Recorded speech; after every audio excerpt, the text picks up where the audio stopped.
Katoa, Morena, good morning. Nau mai haere mai ki tēnei hui o te kaunihiro o ngā roto o Rotorua. Welcome to this meeting of the Rotorua Lakes Council, today on the 2nd of July.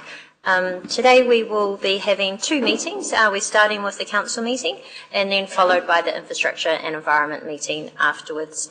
Just a reminder to everyone that today is being live streamed, and I do acknowledge that Councillor Brown and also Councillor Kiriopa are joining us by Zoom today.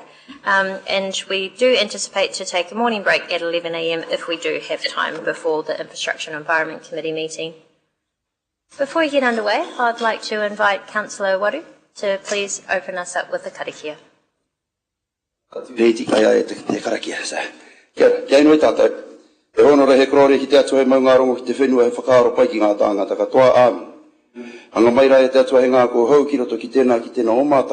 E pai ai tātātou wānanga, te pai ai ngā mahi haere whakamua nei, mo te hapori tonu o Rotorua. E nei mātou whakamuimiti atu, kia koe te atua, āmine. Thank you very much, Councillor Waru. We don't have any apologies for today. Do we have any declarations of interest? There appear to be none. Any urgent items not on the agenda? Yes, minor matter from Councillor Patterson. Thank you, Worship. Just a courtesy to let you know that following the council meeting of 26th of March, where I raised my concerns about a potential breach of our procurement policies through, of course, the purchase of the hydrofluorosilicic acid from phosphate rock derived from potentially unethical sources in the Western Sahara. As this was not dealt with or even investigated, I've just letting you know that I've laid a complaint with the Auditor General, so I have received an acknowledgement that he's received that complaint, have not had an acknowledgement that they will look into it, but I'm just letting you know that that is now underway. Thank you. Okay, Councillor Patterson. I'm not sure how relevant some of that is to our council, but appreciate that you have your personal views on that, and we'll see what comes from that. So, Councillor O'Brien? Thank you, Worship, through the Chair. Just while we're on minor matters, could I just bring your attention, and I'm happy for now, given our agenda for this morning, to put this aside to I&E, should you request, just in regards to some comments that were made at the Rotorua Lakes Trust meeting with Bay of Plenty Regional Council on Monday. I've watched the video of it, and there were statements made by a regional councillor that the Cusco report, sorry, apologies if I mispronounced that, were leaked. Could I ask, is that correct? And if so, are we interested in forming some sort of investigation alongside regional council to try and identify the source of that leak? I'll ask the Chief Executive to respond. Yes, he did mention that, although he did not mention how he knows that or where from, but he understands that it's out. I was not aware. Councillor, through your worship, I'm not aware of the source of the alleged leak. That document doesn't belong to us, it belongs to MFE, and it would be up to the MFE to investigate if they wish to. I'm not aware that anyone at RLC was involved in that. Oh, thank you. Again, it was his comments. Obviously, it was their meeting, and on the Bay of Plenty Regional, YouTube channel, I think it was. And I appreciate the comments from Her Worship the Mayor. Certain people on that meeting seemed to be rather agitated for some reason, and I thought the Mayor put across our position very, very well. It does concern me that obviously people around not only this table but in this organisation, it was made very clear that it wasn't our report and not to be released by us.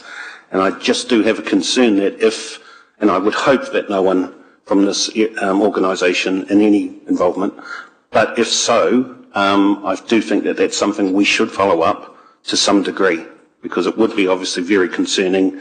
That's something that we've been entrusted to, and again, I take your point, it's not our report, but we've been entrusted with that information.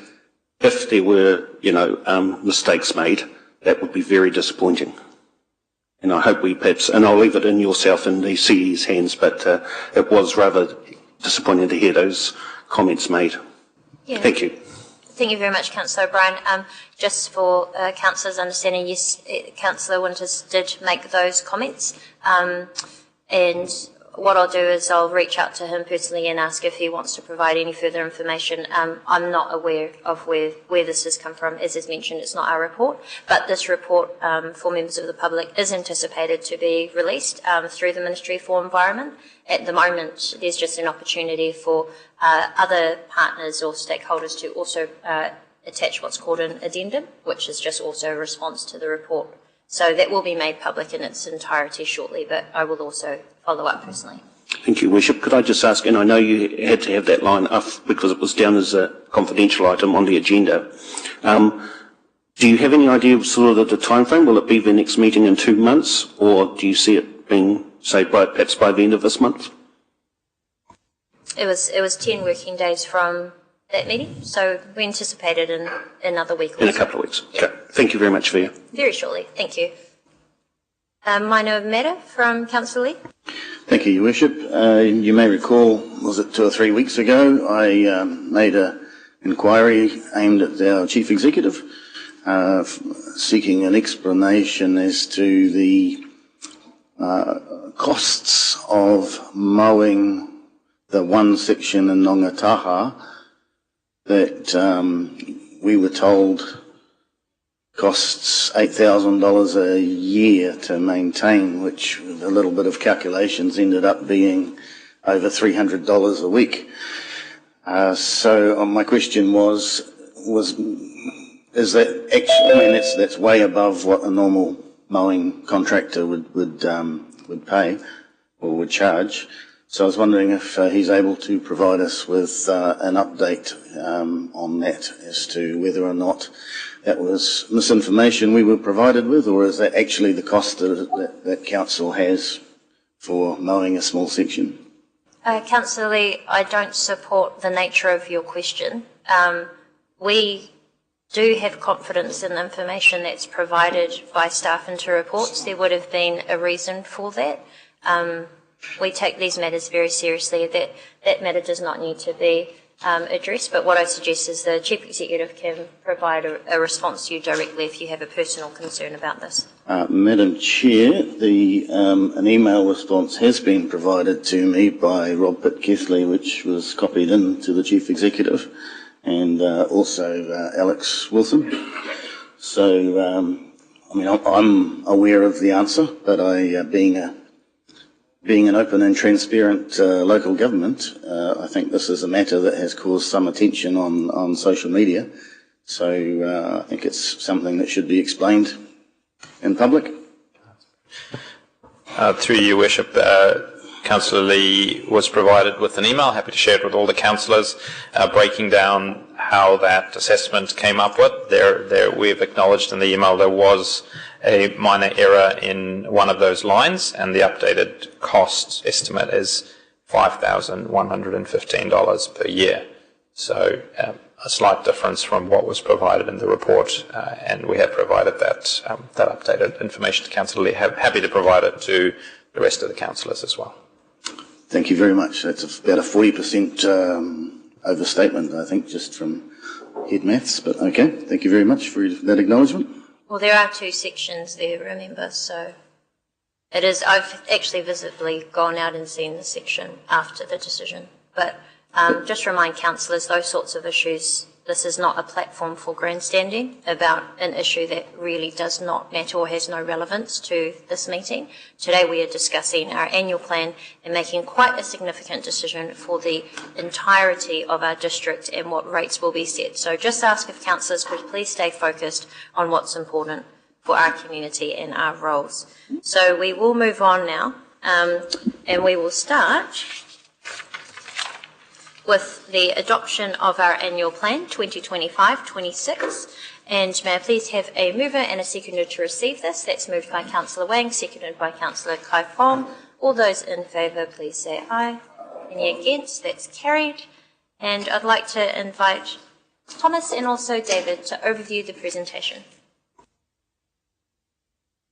Thank you, Your Worship, and good morning, councillors.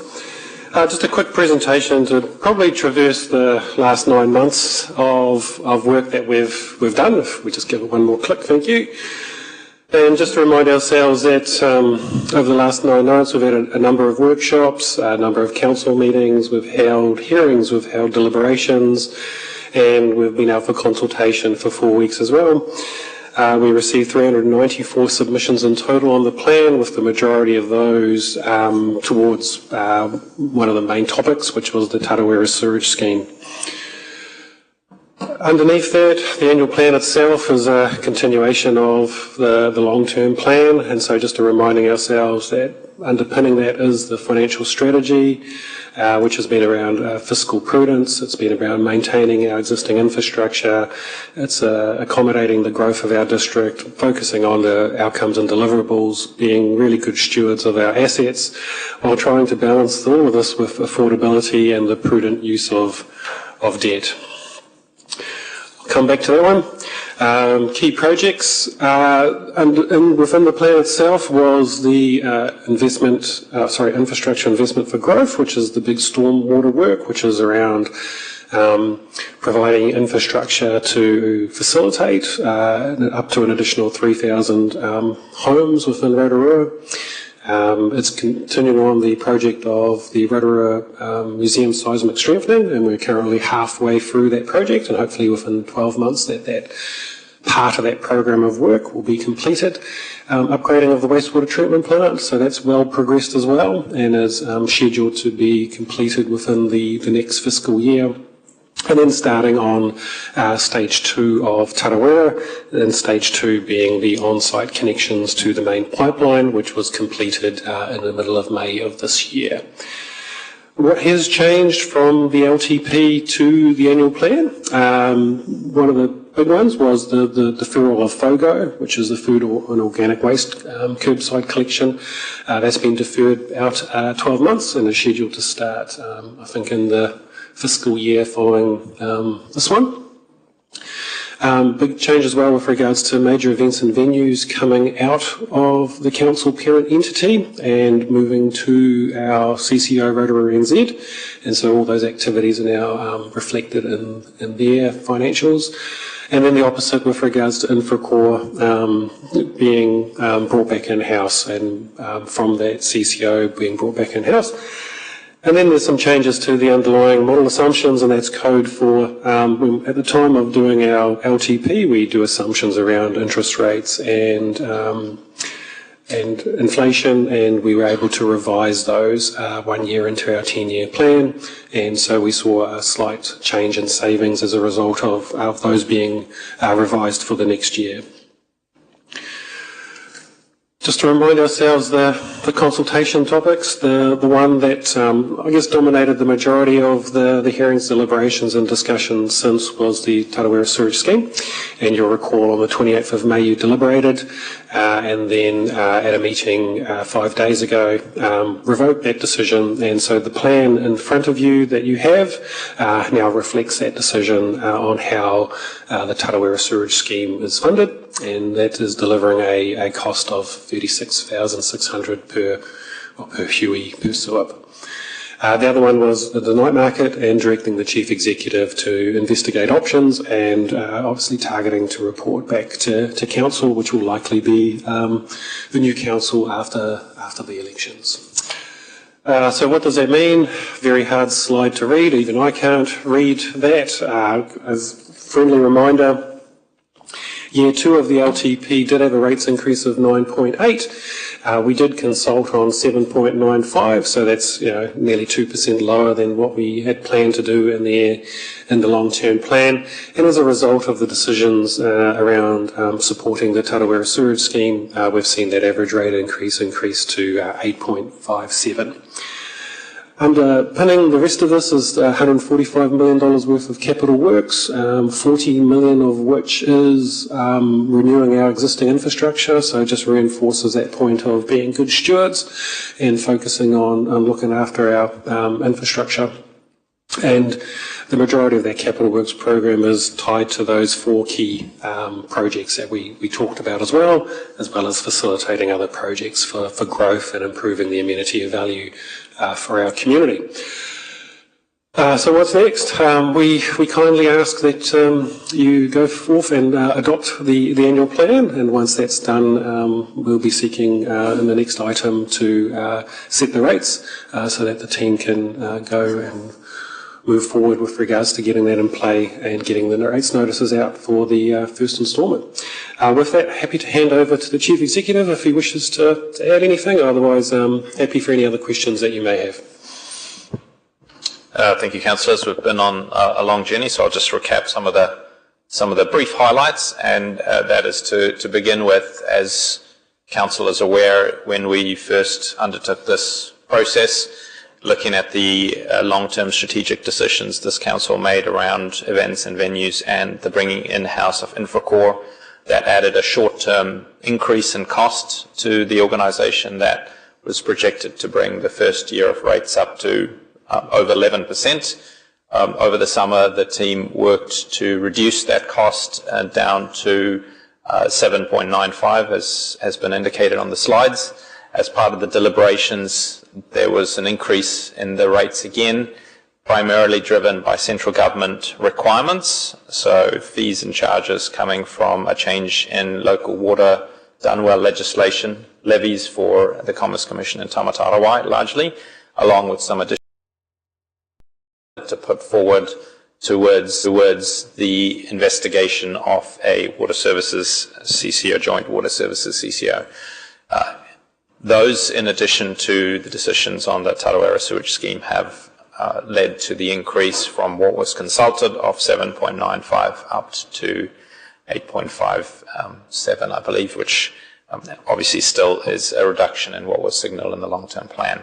So just summarise that and say, look, it has been a significant effort from the team to bring down those costs that we were looking at when we went into the summer break. And whilst it's always challenging for councils to increase rates, this is the combination of those key focus areas outlined in the LTP, reflecting the strategic decisions made by this council before Christmas, and then folding in the changes from central government that have led to this number. So with that, happy to also take any questions that you might have for Thomas, David, or myself. Thank you very much.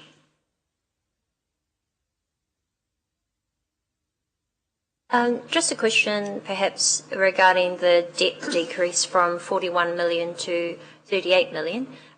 Community is very often wanting councils to reduce their debt because of the nature of our investments that are required. This is quite difficult to do. Could you just provide some further explanation on the reduction from 41 million to 38 million and how we've managed to achieve that?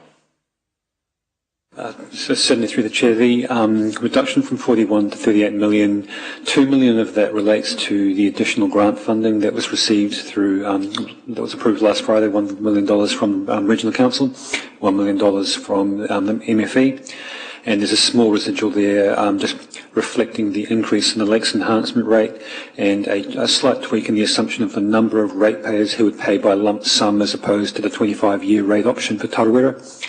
Just adding to just below $3 million of debt reduction in the final annual plan. Thank you very much. Well, there appears to be no further questions, so we thank staff for their presentation, but of course the significant amount of work that's gone in behind this. Thank you very much. So I'm happy to move, and I'll read it out, and then I'll ask for a seconder, and then we'll open up if there's any discussion. That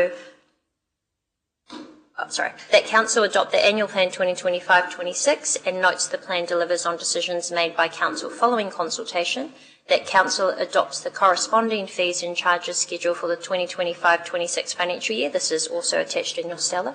And point 4, that Council authorise officers to make any minor editorial design changes prior to finalisation of the Annual Plan document for public release. Do I have a seconder?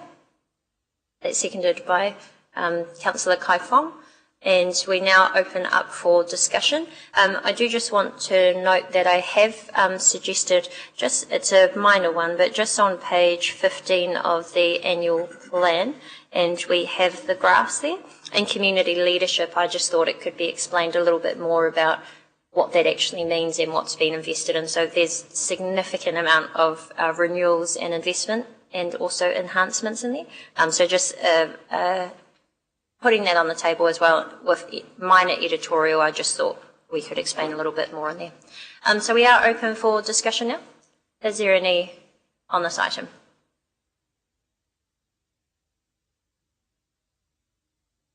No? Councillor Lee? Thank you, Your Worship.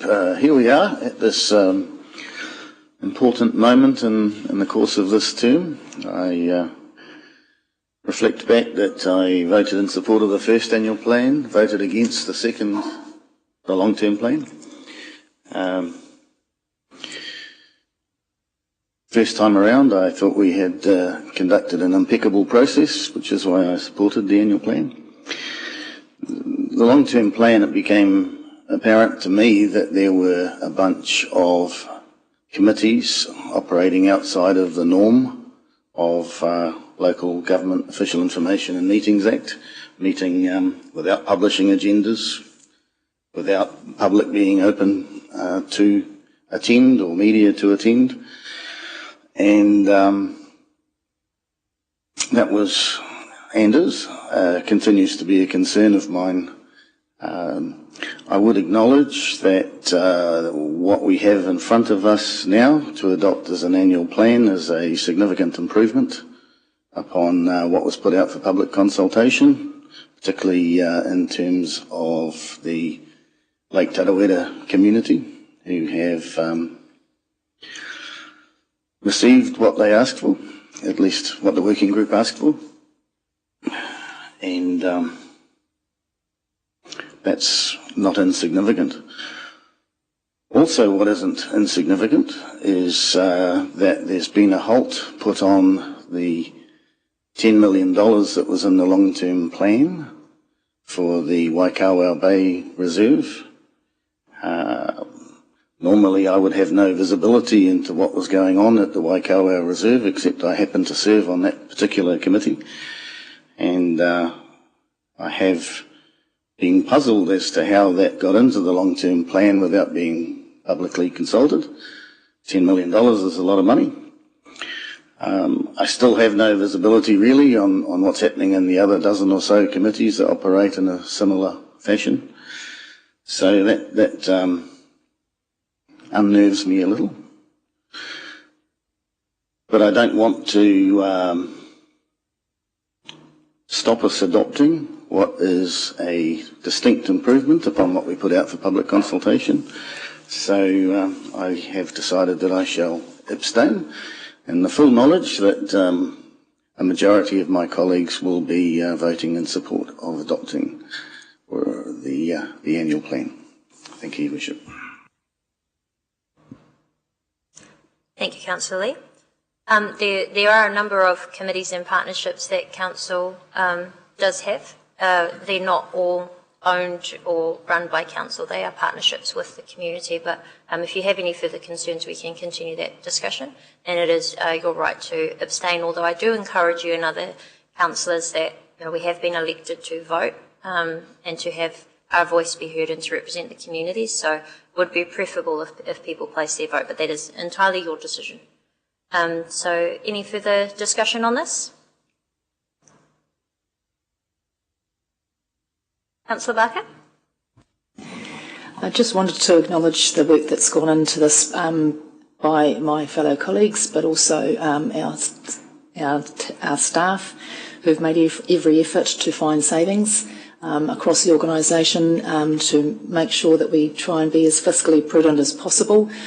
This plan focuses on core infrastructure and the delivery of some very large capital projects, and so that brings its own challenges with keeping the rates down as low as possible. I would like to acknowledge the contribution that was made by the MFE and also the Bay of Plenty Regional Council to the Tarawera Surge Scheme. That has not only helped to get the rate for the Tarawera residents to a reasonable level, which is more acceptable, and gets them closer to 50% of what is required to pay for the scheme, but has also taken the pressure off the organisation to the tune of $2 million. So that's a big plus, and I want to acknowledge the work that was done by the Mayor Tapsell and our CE and the team to get that across the line. I do want to draw attention, as has already been mentioned by the CE, to the increased costs that have been driven into the organisation by some of the central government requirements, including regulation, particularly around the local waters done well and the $400,000 worth of regulatory compliance costs that have arrived on our doorstep early before we even started doing our reporting to these organisations formally, as well as the extra finances that have been required to actually do the required due diligence that we need to do as an organisation to make sure we have the right models. So there are some costs that are not necessarily within our control, including those from public health measures such as paying for fluoridation when it's actually a government initiative as well. So with all those things considered, I think we've done the best we can to keep the rates as reasonable as possible, even though we would not like to see the rates going up. It is a balance that we have achieved, I think, across the organisation. So I will support this. Thank you. Thank you very much, Councillor Barker. Oh, maybe I'll just add some comment at this stage as well as the mover. Look, I do want to really acknowledge the significant amount of change that has come through in this annual plan. During this time, we have seen significant decisions such as bringing 150 Infracall staff back into council. Really pleased that that has gone smoothly, and this is all part of ensuring that council is not only accountable but also improving how we deliver our excellent services for the community. That actually saw an expected shortfall from approximately 3 million to 1 million. So we're making really real financial benefits with these changes as well. And then, of course, with wanting to ensure we remain a top tourism destination, a world-class destination, we've also looked at areas that we can improve with our public facilities. So I do want to acknowledge Rotorua NZ as they have now taken on the management of the Sir Howard Morrison Centre and also Energy Events Centre. They do a fantastic job promoting our destination, and we really look forward to them ensuring that our venues can also continue to generate revenue and deliver value for our community and the many visitors. So I know that through these changes there is also additional cost. I don't think any of us were comfortable with the original 11.6% that we were looking at, and so really do want to thank our Chief Executive and our staff for the significant amount of savings and managing to avoid $4 million of expenditure through additional changes internally. That's hugely significant, and that's why we've been able to keep the rates increase lower to 8.57. So we are grateful, especially that the Tarawera Sewage Scheme, which has already been widely reported on, was able to receive additional grant funding as well to reduce the debt that we were expected to have. So I think overall we've done incredibly well as a council. I'm really proud that this council has managed to deliver more for the community at a cheaper cost to the ratepayers, because we fully understand the difficulties occurring in our community at the moment. So if there are no further speakers to this, then we'll put this to the vote. Councillor Maxwell. Thank you, Madam Mayor. And tautoko, I support the comments you've just made. Now, reluctantly, I'm just responding to, I'm supporting the what we have here for our long-term plan, but reluctantly I push back a little bit, but I'm pleased it's only one councillor that doesn't seem to want to appreciate the partnership that has been built up here in our region over a long period of time. Also, it's legislation, so I don't want to argue on that, just honour the treaty. But anyway, over the last period of time, I'm glad we saved, I think it was about $100,000, I think, that if we had supporting a group of councils in Whangarei and other places, regarding the fluoride would have been 100k down the gurgler. So just briefly again, I support the long-term plan that's here. Kia ora. Thank you. Point of order.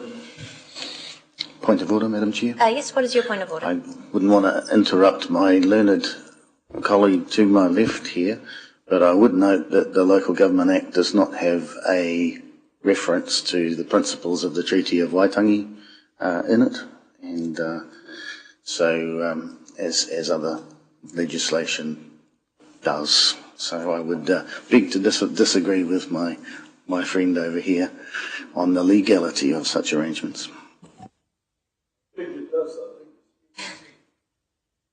I think it's slightly disappointing we're making such a significant decision for our community, and we've somehow managed to find our way to this level of discussion. The Treaty of Waitangi is a founding document of this country. It is not only continuously supported here in our community, but we continue the principles of partnership as well, as was set out in our Rotorua Township Agreement that was actually signed before the treaty. So Tato Tato is on our emblem as council, and that means we together, and that's something we'll continue to do. So I will now put this to the vote. I do ask if you could please raise your hands. All those in favour, please raise your hand. Any against? And abstention from yourself? Thank you. So that has been passed. Just for those that couldn't see, Councillor Brown and Councillor Kiriopa on Zoom have supported the adoption. Thank you. So we will now move to the setting of the rates. May I please have a mover and a seconder to receive this report? Excuse me, Madam Chair. Is that going to be recorded? Yes. Oh, thank you. Yep. So we move now to the setting of the rates. Can I please have a mover and a seconder to receive this report? Moved by Councillor Kaifong, seconded by Councillor Wang. All those in favour to receive, please say aye. Thank you. And we now invite David to overview this. Good morning, Madam Mayor and councillors. So now that council has adopted an annual plan, it must now pass a resolution to formally set the rates for the year, which enable that plan to be enacted. So attached to this report is the schedule of different rates, the rates funding impact statements that will be applied to the respective properties, and there is a team upstairs waiting to apply these charges to approximately 30,000 properties in our district upon council passing a resolution to set the rates. So I'm happy to take questions on either the attachment or the contents of the report. Thank you very much. Are there any questions?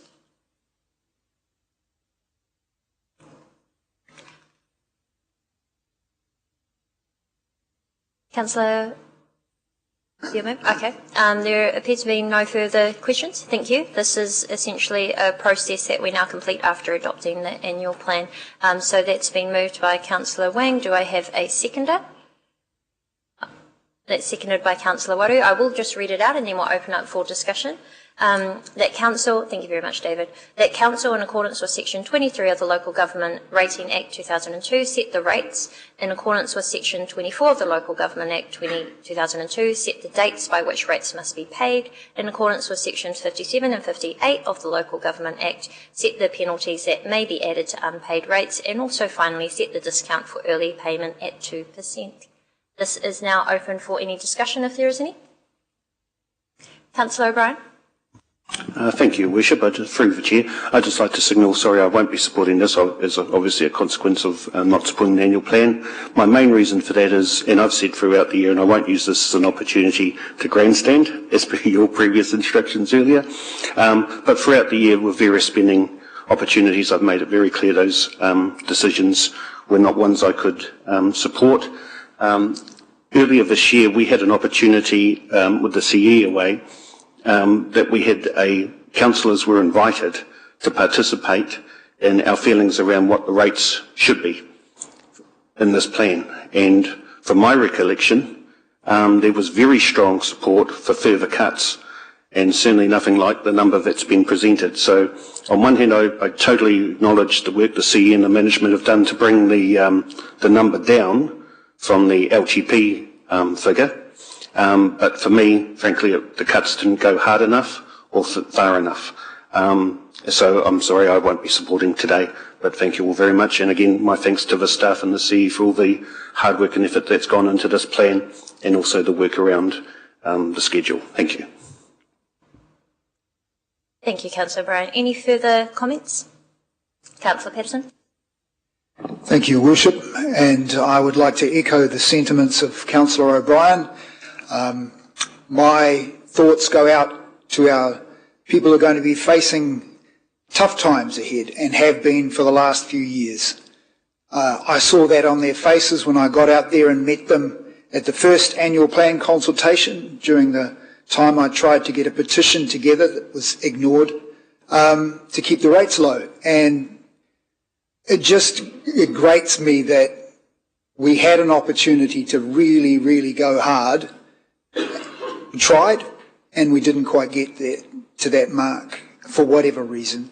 And now I just think of them, those people who will be wondering whether they should turn their heater on or eat. You know, there's a lot of those people, and it's a growing number. So I certainly cannot be supporting adding more pressure to their lives.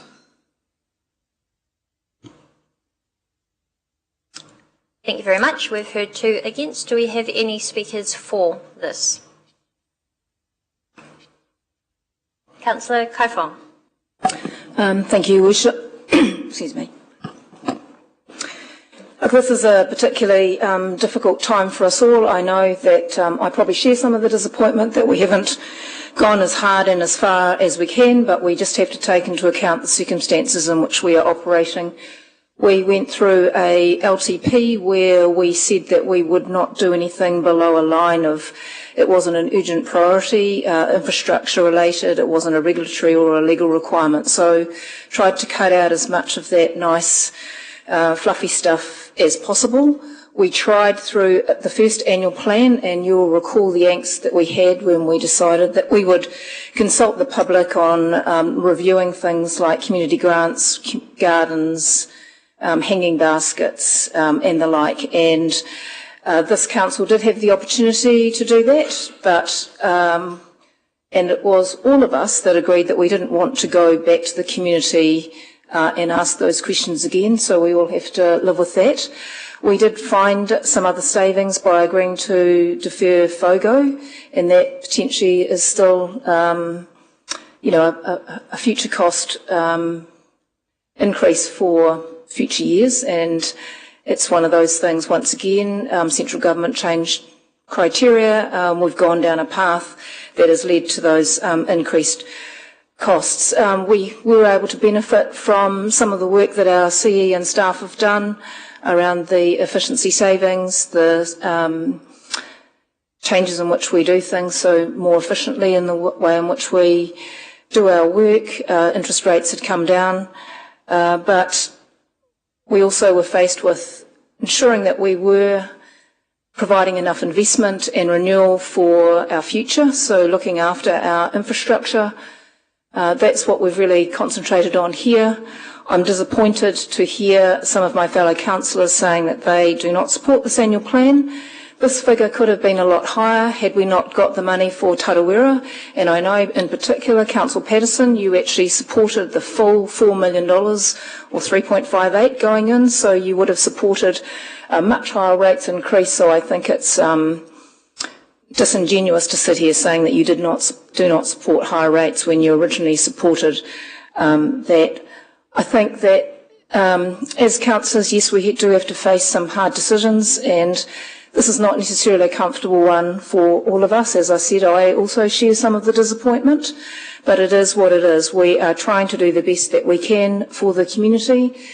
We did make some savings in terms of the $10 million in the Hannah's Bay project, and I'm sure there's an opportunity to review that further with the future council who wants to look at what the priorities are going forward.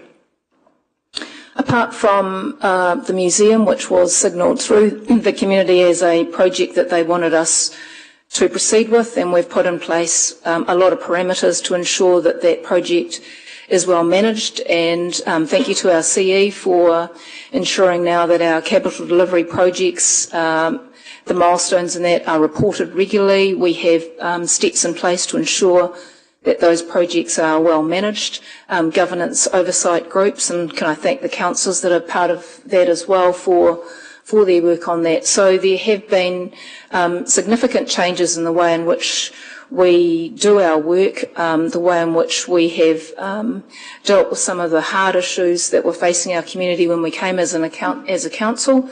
And I hope that as an outgoing council, you can be proud of the work that you've done for the last 3 years. And that is why I'm happy to support the recommendation here as councillors, make the hard decisions and do what's right for the community and strike the rates as we've adopted the annual plan. Thank you. Thank you very much, Councillor Kaifong. Councillor Lee. Thank you, Your Worship. I have some sympathy for the fact that we have a large, I think larger than necessary rates increase that we have in front of us. But nevertheless, we are required under Section 23 of the Local Government Rating Act to do our job, which is to set a rate. And so we must. I reflect back on the sale of that ratepayers' land at Nongataha. That could have saved ratepayers 0.25% if we had chosen to sell that land instead of gift it. But I know Councillor Patterson sat that one out as he was felt he had a conflict of interest. But all of my colleagues missed out on an opportunity there to save our ratepayers 0.25%. We've entered into a partnership, or are in the process of entering into a partnership with the largest water supply in Rotorua. So that's going to cost our ratepayers another 0.25% every year forevermore, as it stands at the moment, as according to my understanding. As I said before, we don't have visibility on the other dozen or so committees that are operating outside of the principles of openness and transparency. So who knows how much money we could save if we had an opportunity to review what was happening in those committees. So I think the possibility is that we could deliver a much lower rate than we actually have. But nevertheless, we have to do our jobs, so I'll be voting in favour of setting a rate, and even though it's uncomfortably high for me. Councillor Waru. Tēnā koe te manukuru o tira tātou katoa, mōrena. I think it's part of our job also to have a long-term plan also, and to do an annual plan, not just to set the rates. There's, it's a bit funny when you're jumping up and down and 0.25% to guarantee beautiful drinking water. Haere ake nei. I think that's something people will understand. If we went the other way and we had to reset everything without the partnership, I am probably quite confident to say it would have been a much larger cost overall. So, it's a matter of balance. I think where we've got to, yes, no one likes to pay more rates. It's just a natural thing. But unfortunately, and I've always said this over the whole term, decisions probably back in the past weren't made. Therefore, we are now picking up the slack. And that's going across the whole of New Zealand, not just here. So it's really hard to make these decisions, but nevertheless, as my colleague over here said, we are here to make those decisions and always in best interest of Te Hapori whānui. I think where we've got to is yes, of course we want it lower, but I think it's in a fair place at the moment. Maybe in time we'll be in a better position to make some of those calls where we can perhaps lower it. I was going to talk about this discount early payment thing. Maybe we can up that a little bit. I don't know, but there's something there that's worth exploring, I think. However, we are where we are. We've done the annual plan. I think it's pretty well done. I think my sentiments as well in terms of ngā mihi ki ngā kaimahi, and to all of us who've been circulating the idea in the kōrero. So obviously I seconded it, and I'm going to support it, because I don't want to be a hypocrite and support the annual plan and not the ways that go with it, as my learned colleague, Councillor O'Brien, has quite rightly put, and ka pai, kai ai au ona whakaaro. Other than that, I suggest we get on with the business and let's see how we can move on from here. Kia ora. Kia ora, thank you. And Councillor Wing, Point of order, Madam Chair. what's your point of order? Just a point of clarification. Councillor Wari just referred... Is it a point of order or a point of clarification? It's a point of clarification, if you prefer. Thank Yeah. No, sorry, this isn't an interruption, Councillor Maxwell. I waited until Councillor Wari finished talking. So I So what do you need to clarify? Yeah, Councillor Wari made an interesting comment about needing to act in the best interests of, and then he switched to Māori, and so I would like a translation, please. No problem. I said hariake nei, moving forward. Best interests of moving forward. Okay, thank you very much. We do have free te reo lessons if you wish to increase your proficiency. We're very fortunate Councillor Waru is incredibly articulate in both languages. Councillor Wayne. Thank you, Your Worship. Just as the mover of this motion, would just like to say a few words on this as well. But the comments from Councillor Waru and Deputy Mayor Kai Fong, I think, have already articulated this very well. I don't think ever in an annual plan or LTP adoption that everyone is 100% comfortable. That's the nature of the work. But we learn how to compromise. We learn how to try to do our best to get the best outcome for our community, as has been mentioned. It would have been very easy for us to have just let year 2 of the LTP roll over, and instead of doing a consultation, just to go out to inform the community of the much higher rates rise that they would have been facing.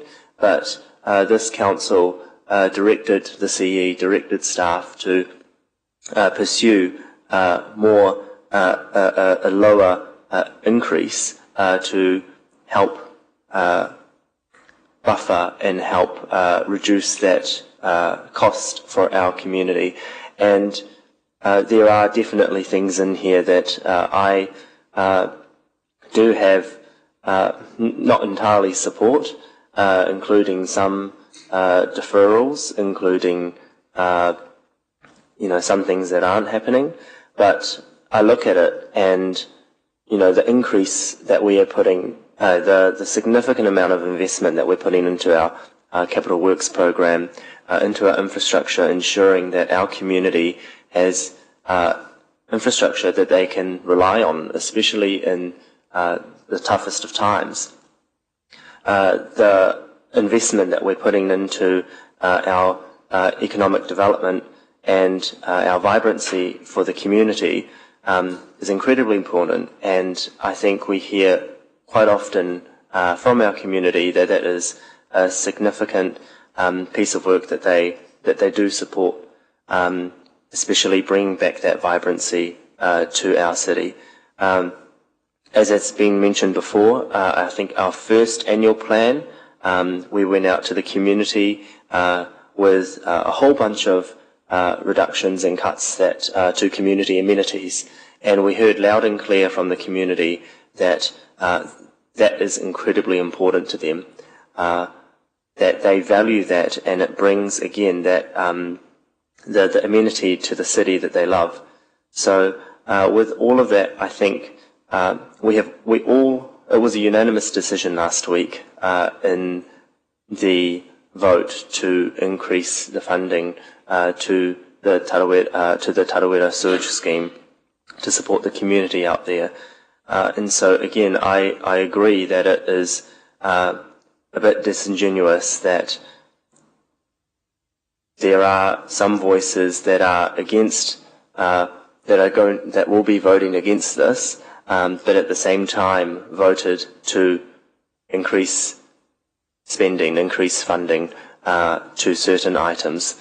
I really would urge us not to focus on the low-hanging fruit and actually come to the table and try and work together to compromise and really to work together for the best interests of our community to get things done, as Councillor Waru said. So as the mover, I'm happy to move and would like to see it come to the vote. Thank you. Thank you very much. Councillor Maxwell. Thank you, Madam Mayor. I'll be supporting the motions that are here, and I won't repeat everything that people have said, but I thought our Deputy Mayor summarised everything very well. There were a lot of meetings that were held, and we supported things we liked, supported or didn't support some things we didn't like, and I thought that Councillor Wang summarised that very well too. And being our youngest councillor, I think listening to him, I think our council is in good hands. And then also Councillor Lee, I appreciate it's a debate, and I've often heard you say, listen to the people, listen to the people. And now you're telling us, oh, we shouldn't have spent 0.25%.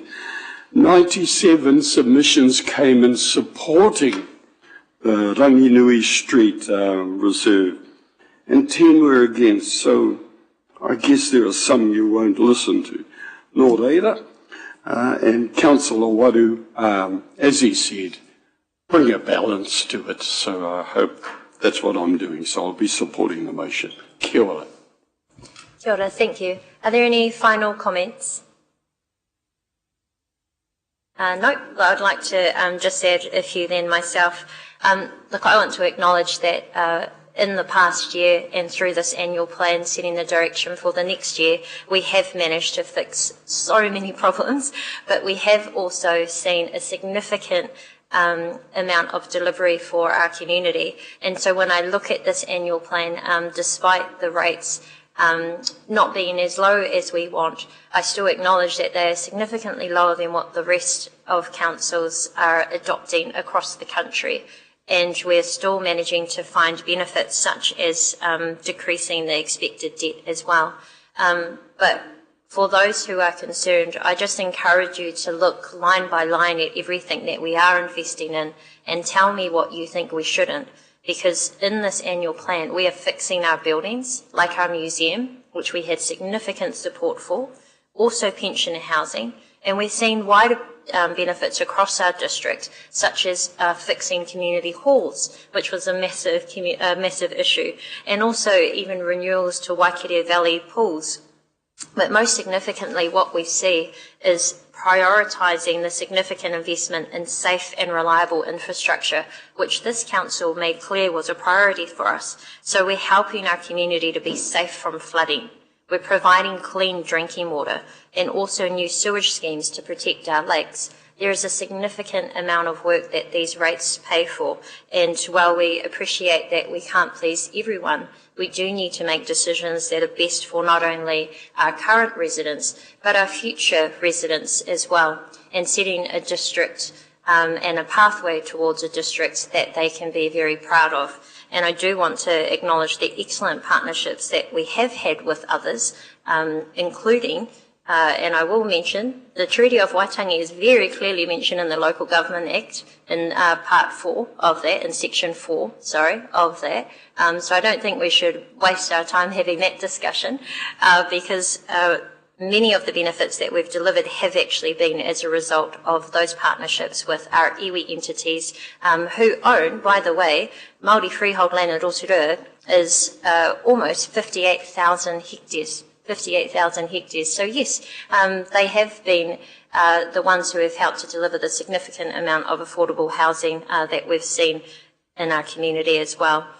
So despite all the challenges, I do want to acknowledge my fellow councillors throughout this entire process. I have constantly heard you all pushing not only our chief executive but this organisation to make sure that we are set up to succeed moving forward, and that does require some investment. So while we have seen some changes, and there may be continued changes, especially to the levels of service in our community, we have taken on board the feedback that we hear from the people that we represent, and I believe we've managed to find a fair balance. So thank you very much, everyone, for the significant effort that has gone into setting the direction for the next year ahead. So that has been moved by Councillor Wang, seconded by Councillor Waru. What I'll do is ask you to please raise your hand. All those in favour, please raise your hand. Any against? That is carried. So those rates will now be set, and we're now going to move into, we've finished our annual plan discussions, and we're now going to move into the remits for local government New Zealand. Now, I did send an email to the councillors just to provide some direction, and I will note that the first one, I'll receive it first. May I please have a mover and a second to receive the report? That's moved by Councillor O'Brien, seconded by Councillor Kaifong. All those in favour to receive this report? Any against? That's carried. And we'll just get straight into it. So the first one I'm going to withdraw because this has already been sorted. You may have seen from the press release. So we will withdraw that one. And we now move to point 3, that the council, and I will move that we support the proposed remit improving joint management agreements at the Local Government New Zealand 2025 Annual General Meeting. Do I have a seconder for that? Then we can open up for discussion. It's seconded by Councillor Wang. Is there any discussion on this? And the remits are attached as a separate attachment in your stellar, if you're looking for it. There's no discussion. Councillor Lee? Thank you, Your Worship.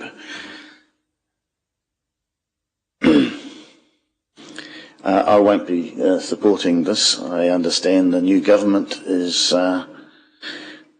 planning on making amendments to the Resource Management Act that would diminish, if not eliminate, the need for such arrangements, or at least in some cases.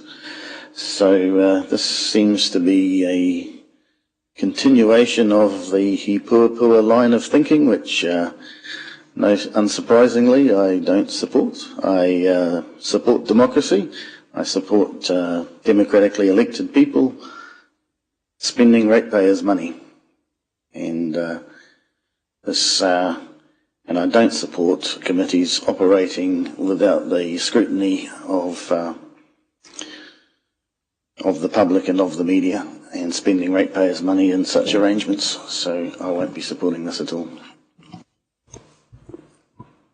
Unsurprising, but disappointing. Councillor Patterson. Thank you, Worship. And just so that I'm not viewed as being disingenuous, I won't be participating in any of these. I'll abstain. My thoughts on LG&Z are quite well known, so I'll just stay out of this one. Thank you. Okay, thank you, Councillor Patterson. I am recommending that we support this. Just for further context, this has come from Northland Regional Council. It is quite a practical change that although we are well established with our partnerships with iwi and hapu, unfortunately other councils are not, and it has been quite a costly process for them with significant barriers.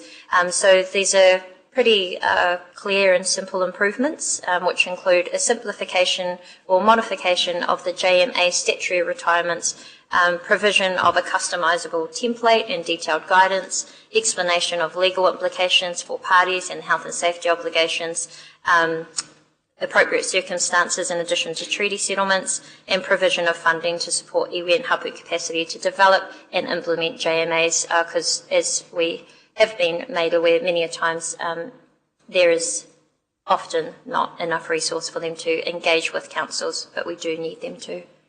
So just ask if there's any further discussion on that. Councillor O'Brien, and then thank you. Yep. Thank you, Worship. Could I ask, forgive me, and I appreciate this is Northland, and I appreciate your comments about other councils, but I didn't really know that it was my job to be pushing to help for other councils. They have elected members who will stand in October, same as us, and be judged by their peers about whether they've delivered. What's the actual advantage for Rotorua in this? Thank you very much. So the purpose of remits is they are tabled at the annual general meeting at Local Government New Zealand, and based on the support of all of the councils across the country, LGNZ as the organisation will then advocate on behalf of the entirety of councils to the government. So often that is why the remits require a change from government. But what it does is it provides a very strong stance and support that this is what councils want, as opposed to over 70 councils individually trying to go to government and negotiate changes that would benefit all in council. So that is why it is our decision now whether we wish to support or not this particular remit and others. Thank you. So could I ask you again, could you give me an example of how, if this passed, how this could benefit Rotorua? Of this organisation? Yes, of course. We are very fortunate here in Rotorua. We have excellent capability in our Te Amorangi unit, but what this could do, as is mentioned in the remit, and bear in mind, this is not mine, I'm just trying to explain it, that it will actually provide legislative change, which will have a mechanism, a tool, a reference, where people can pick up a template and they can go, okay, now I understand what our obligations are. I understand even down to health and safety implications. And also there is some difference at times with joint management agreements if they are with iwi o hapu and there is a treaty settlement or not. It can be quite complicated. This would make the process easier, is what I'm reading from it. Again, not my remit. Okay, I thank you for your answers, but I won't be supporting. Thank you. Thank you. And, yeah, okay. Anyone else?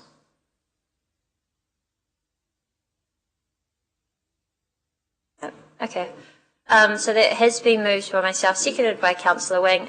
Just in closing on this one in particular, while some may have particularly strong views on the benefits of working with iwi and hapu, I have certainly seen clearly what that has delivered for our wider community, and I would really like, as a leader in partnership across the country, for us to be able to support other councils having a template in place, and that does need to be done through legislative change to make the joint management agreement mechanism more accessible for councils to use with iwi and hapu in particular. And again, it does mention in here for the provision of technical, legal and financial support to facilitate the use of JMAs. So completely up to you all, but we will put that to the vote now. If you simply do not know, there is also the opportunity to abstain on this one. So I'll ask if you could please raise your hands. All those in favour to support, please raise your hand. Thank you. And against? And abstain for the ones who haven't. So that has been supported. And I don't believe we need to record the votes unless you want to. No. So we will carry on to our next one, which is that council, and I'm proposing support the proposed remit alcohol licensing fees at the Local Government New Zealand 2025 Annual General Meeting. Sorry, Madam Chair, could we just record those votes, please, from the previous? I thought that was the usual custom. If you ask for it, it is, but we have moved on to the next item now. I don't believe it's I didn't want to necessary. interrupt you, that's all, but I just, we have been recording votes as a standard practice for a long time. No. I understood. No, sorry, only if you request it, Councillor Lee. A majority vote is the stance of the council. Okay, so we'll move on to the next one. And if you do wish, just please let me know, or you ask for a division. So that's been moved. Oh, sorry, well, Councillor O'Brien can move, Councillor Wang can second. Is there any discussion required on this? Note this is from Far North Council. I certainly support. It's quite horrendous how expensive it is for other councils without this. Councillor O'Brien. Thank you, Your Worship. Just very quickly as the mover, be more than happy also that we not only support perhaps inflation but also look at other costs to be included as well, because there is quite a considerable cost involved, particularly if we want to be servicing these areas of alcohol inspections, etc., and make sure that those are compliant. So we have to accept that those that are in that business, that has to be part of their normal business costs. So I'll be supportive. Thank you. And sorry, supportive if you would perhaps like to take that further than just as strictly the remit has in terms of inflation costs. So thank you. Thank you very much, Councillor O'Brien, and I might just get some further information from you and I'll take that to the AGM as well. Thank you. So we'll put that to the vote. Again, if you could please raise your hand. All those that support. Any that are against. Any that abstain. Thank you. That is carried. And now we go to our next one, which is that Council, and I'm proposing not support, the proposed remit aligning public and school bus services at the Local Government New Zealand 2025 Annual General Meeting. I'm only recommending not support because in previous discussions with this Council, for I believe a previous remit that was similar, it was suggested that actually this is should not be the role of Council, this is the role of government agencies. But I am happy if other councillors feel strongly against that and wish to suggest otherwise. Perhaps just a quick question for clarification here. Does the regional council receive government funding for the bus service that they provide here in Rotorua? Is this what's being alluded to here?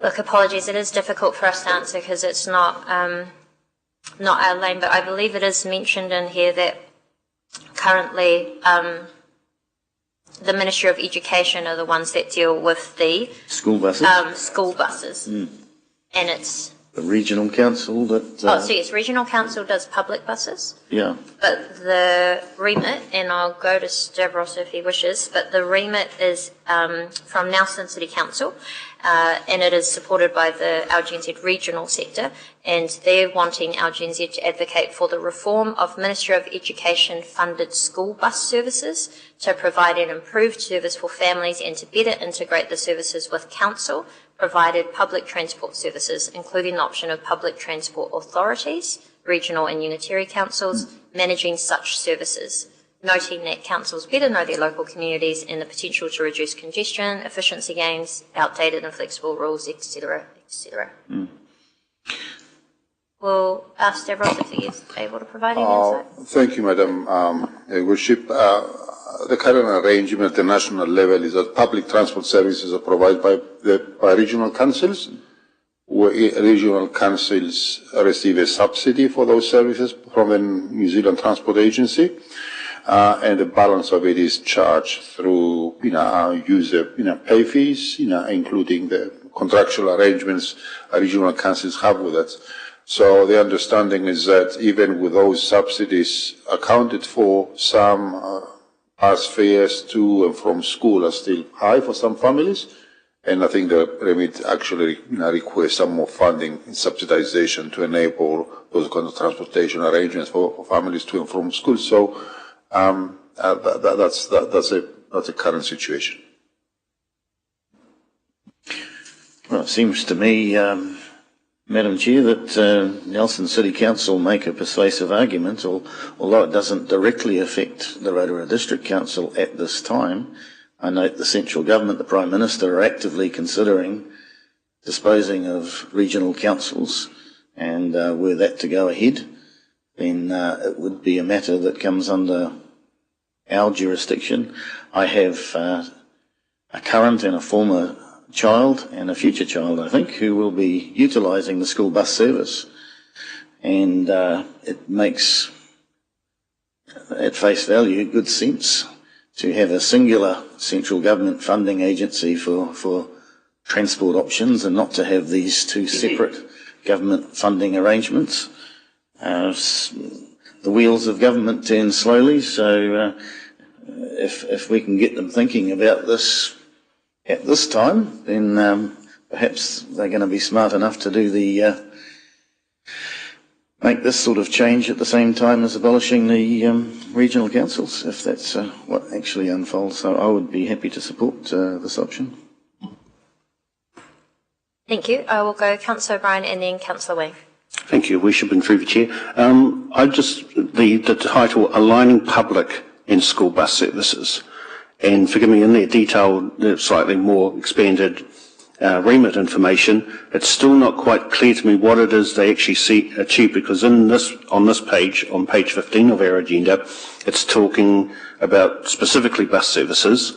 I would also ask you, if this does come up at the conference and is supported, please also remember it's not just bus services for some communities, i.e. Matakana, with the ferry service, so we should probably bear that in mind with a local viewpoint.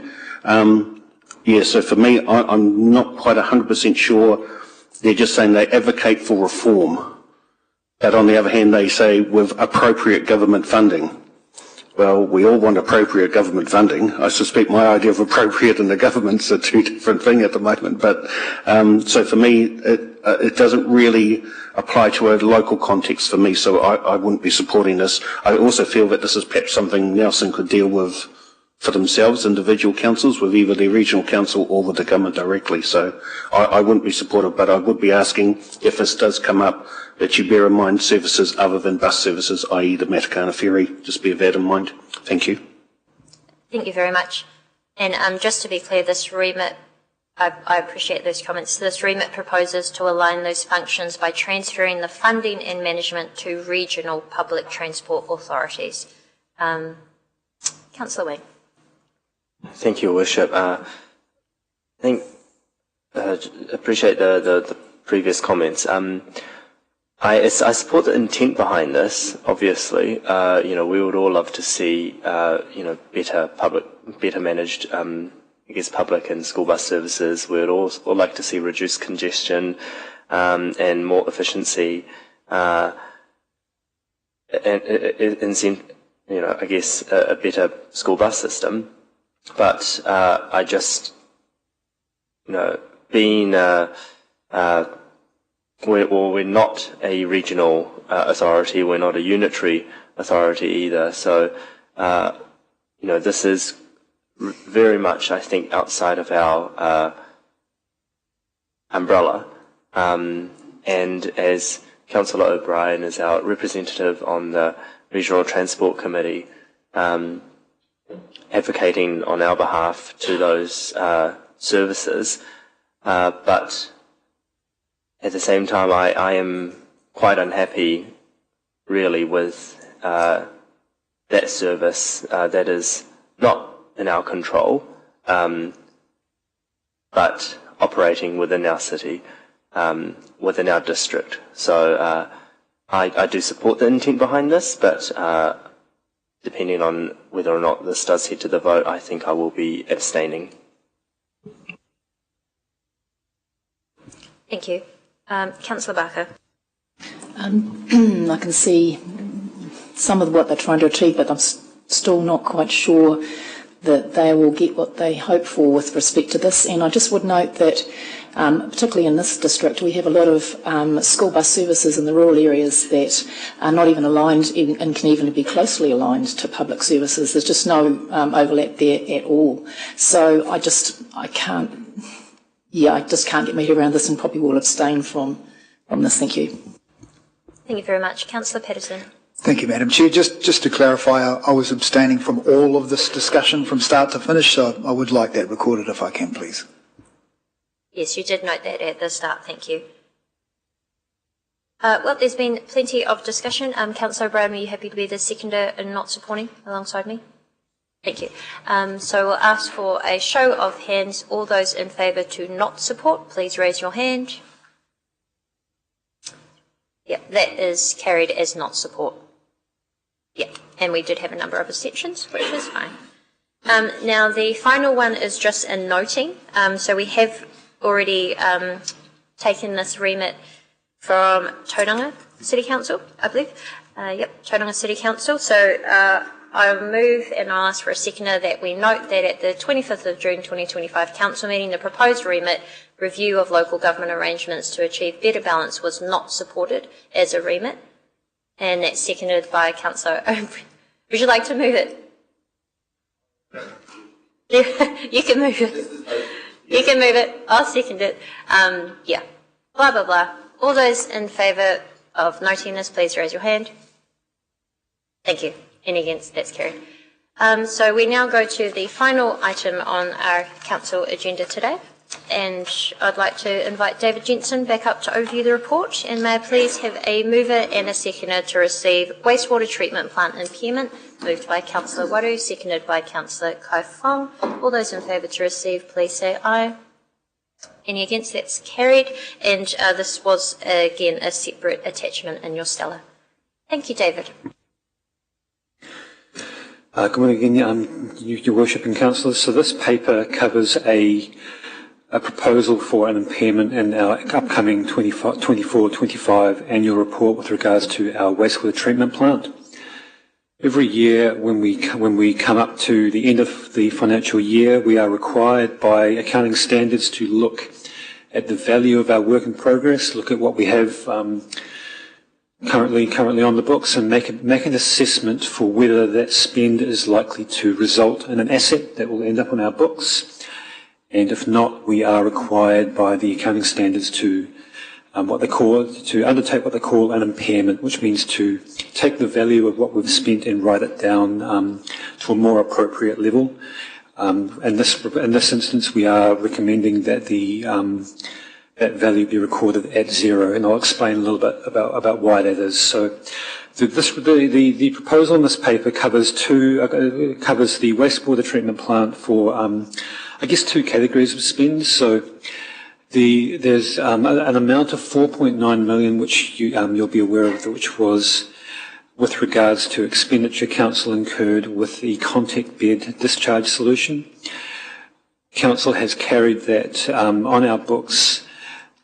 We're sort of waiting to see whether our final wastewater, our recovered water solution will be able to use any of that work that we've spent the money on, and we've made an assessment and we deem that reasonably unlikely. So we are recommending that we write the $4.9 million of work in progress related to the contact discharge solution down to nil, noting that as we progress through the recovered water solutions, if any of this work is able to be used in the future, by reducing it from 4.9 million down to zero, but not writing it off entirely, we are able to reverse the impairment, bring it back in and use it in the final asset. Unlikely, but it is possible. So we are recommending that the $4.9 million relating to the contact bed discharge solution is written down to zero. And there's an amount of $2 million relating to contract negotiations back when work first started on the wastewater treatment plant, that we are recommending also to be written down to zero as well. So, as the paper outlines, it is a requirement that we are that council does at coming into the end of the financial year, look at the amount that we have in work in progress, make an assessment of how likely it is that work in progress is going to end up in an asset. And as we have progressed further, I guess, into the recovered water solution, it's become more and more evident that this particular work in progress will not relate in an asset. And in order to comply with accounting standards and making sure that the value of the work in progress we have recorded in our annual report is fair and reasonable, we are required under legislation to apply that and write that down to zero. But I am happy to take questions on the report. Thank you very much, David. Open for questions now. Councillor Lee, then O'Brien. Thank you, Your Worship. 4.9 million is a lot of money. What did we actually spend that on?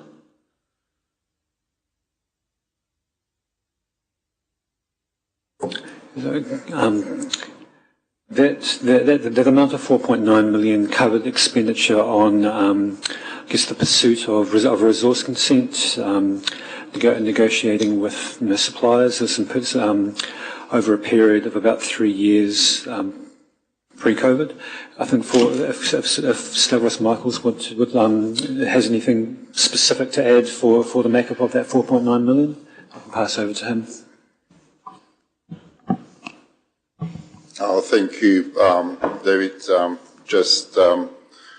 For comparative purposes, elected members will remember that in 2012, an abortive effort was made to secure a resource consent for a wastewater treatment plant in Rotorua.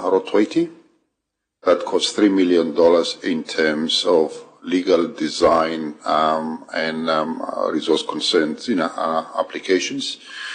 The point of searching for a solution to discharge the recovered water from an upgraded treatment plant started an exploration back in 2013, from memory, and lasted until 2019. And those amounts of money, the $4.9 million, comprises technical design, ecological assessments, geotechnical assessments, legal costs to prepare an application to the Environment Court, the working of the technical advisory group to identify potential solution options, and the cumulative effect of all those legal planning, technical and Mataronga Maori investigations. That comprises the $4.9 million that resulted in the withdrawal of the application to the Environment Court in 2019. Could I have a copy of those reports that were prepared along the way? I'd be interested in having a look at those. I'm very sure you will be able to search them online. These were the wastewater contact lake.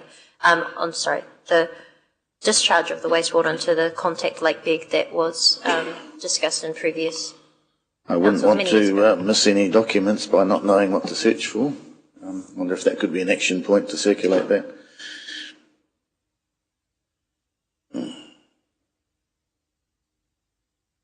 Honestly, I think you can just look it up. I think it's just been a bit lazy. Well, there's $4.9 million worth of stuff here. I wouldn't know what to start looking for. Moving on, Councillor O'Brien.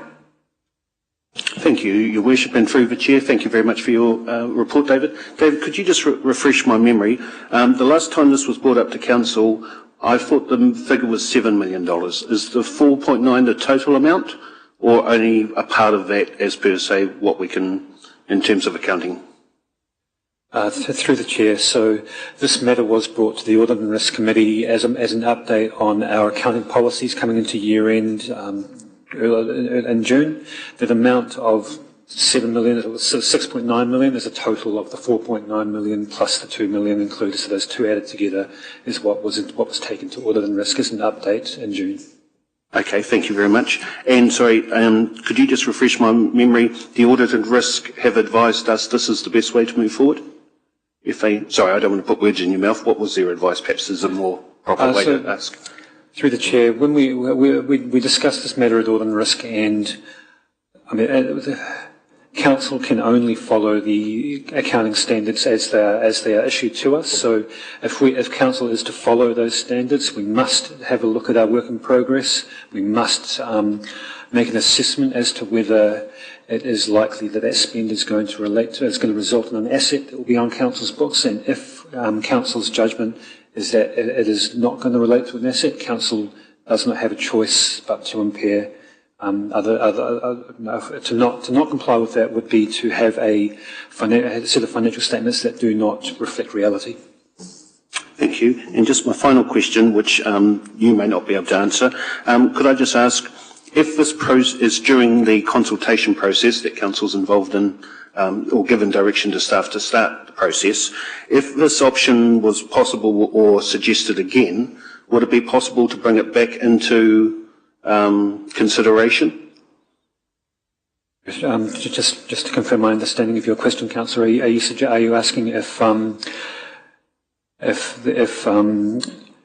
Council instruct the staff to continue work on it? Apologies. If it was brought forward as an option, since it was previously, as an option to continue on again, could what we're suggesting today be reversed? Could it be brought back as an asset? Through the Chair, yes, that is correct. So by impairing the value down to nil, we're not scrubbing the item entirely off the books. We're just changing it down to a nil value. That allows us the flexibility that if any of this work is able to be used in the future, we can reverse that and bring it back in. So it is possible to reverse the impairment if this contact bed is ever a part of any future solution. Thank you. Well, I hope as we, as staff and the future council, work together about what the possible solutions for the next round of recovered water, I hope there's some lessons here to be learned and that those are hopefully put in place for next time.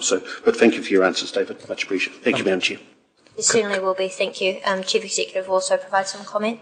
Yeah, thank you, Your Worship, through you, and partly to answer, David's given you the accounting answer, which is his job. If I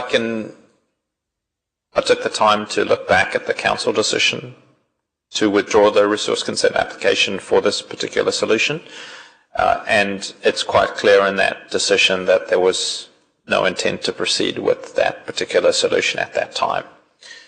As things move on, solutions become more and less realistic over time.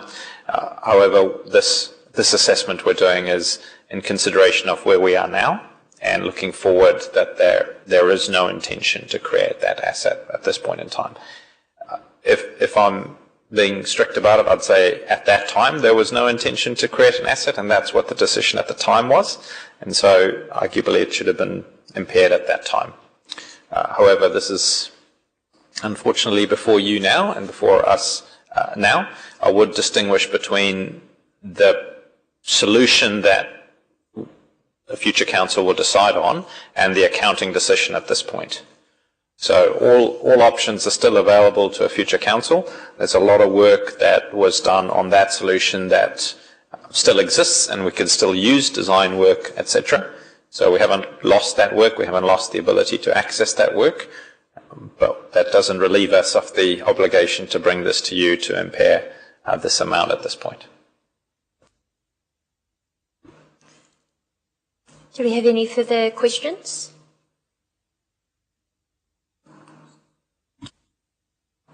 Okay, well, I'm happy to move. I have a seconder. We'll open up for comments, seconded by Councillor Brown. Thank you, and we are now open for any comment.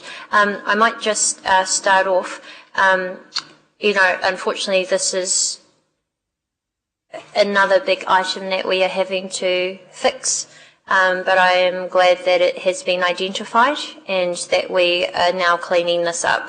I do want to note, though, that it won't have a cash impact because the funding has already been spent, and unfortunately, yes, it was a significant amount, and we didn't see the desired outcome, which was a solution to where we should discharge the treated wastewater.